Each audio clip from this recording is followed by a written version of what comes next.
تخيل النادي الاهلي المصري بيلعب في افتتاح كاس العالم في امريكا، وكريستيانو رونالدو لابس تيشيرت الاهلي في مواجهه مباشره مع ميسي وانتر ميامي. مش مصدق؟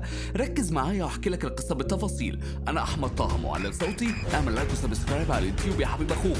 لو انت على الفيسبوك او انستا او تيك توك روح على لايك او شير او متابعه. يلا بينا يا جماعة، احنا بنتكلم عن لحظة تاريخية. افتتاح كاس العالم للأندية 2025 في أمريكا. الأهلي النادي الأكثر تتويجا في أفريقيا بيواجه انتر ميامي اللي بيقوده الأسطورة ليونيل ميسي. لكن المفاجأة اللي قلبت الدنيا، الأهلي استعار كريستيانو رونالدو لمباراة الافتتاح. ايوه، رونالدو هيكون في صفوف الاهلي لاول مره في التاريخ، وفي ماتش مباشر ضد غريمه التقليدي ميسي. تخيل بقى حجم المشاهدات على مستوى العالم، وحسابات النادي الاهلي على السوشيال ميديا هتبقى عامله ازاي. ده انا اول ما فتحت القناه وهم 50 اللي منورين، 50 واحد على فكره مش 50,000، ما تنساش تنورنا. المهم، هيبقى في رعاه وصحافه، وفعلا هيبقى حديث العالم. فتعالوا نعيشوا الحلم سوا.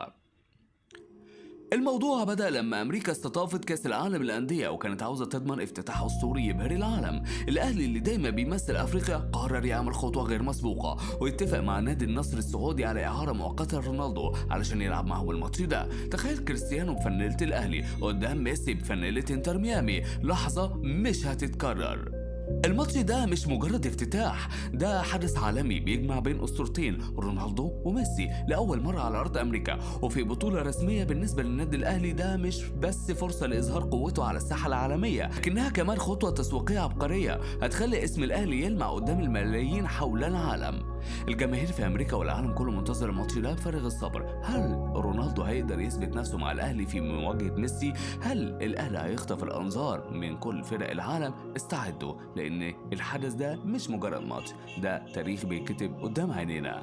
هل تتخيل رونالدو بيرفع ايده بعد هدف عالمي مع الاهلي، واللحظه اللي يواجه فيها ميسي وجها لوجه؟ ده مش خيال، دي الحقيقه اللي هنعيشها قريب جدا. طبعا لو المستشار تركي آل الشيخ روق الموضوع وظبط الدنيا مع رونالدو، ده غير رونالدو هيتعزم في قصر الكبابجي ببلاش، وعند ابو طارق وبلبن، والدنيا هتحلو. خليكم مستعدين للتاريخ. لايك وشير، ولو على اليوتيوب يبقى سبسكرايب يا حبيب اخوك. شكرا.